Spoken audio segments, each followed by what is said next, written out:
Uh, As many people know, several years ago, after Dan Hurley passed away, Robert Lentz, one of our friars, painted this picture of Hurl's and an icon.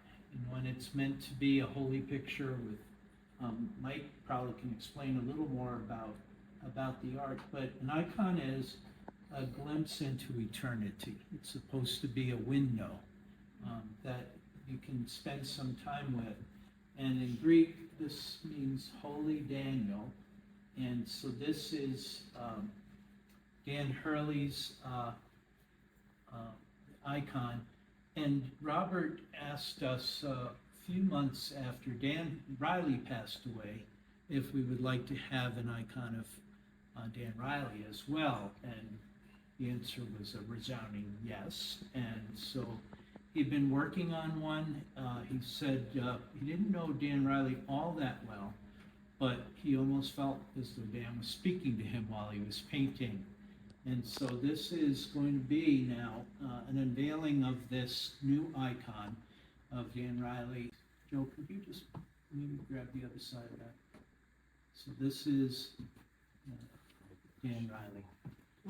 Also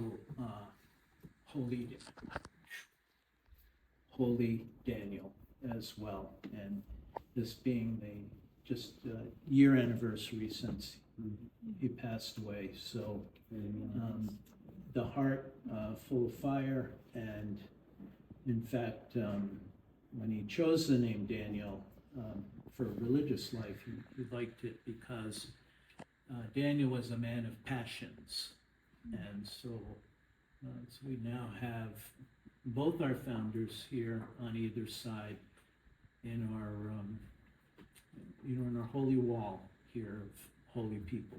So, Can I add one thing? please, Mike. Because I was able to interview Robert Lentz today. He came up and he talked about icons and how he created these two. I thought this was all about the Holy Spirit, which I think it is, but he talked about how warm-hearted Dan Riley was. So it was still about the Holy Spirit, but he said what I observed with Dan Riley was how warm his heart was.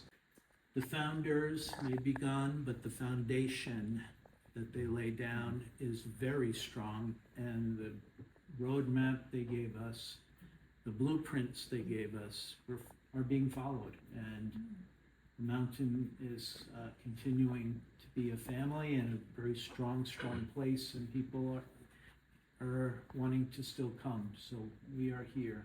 People asked, is this the beginning of the end? And I said, no, it's the end of the beginning.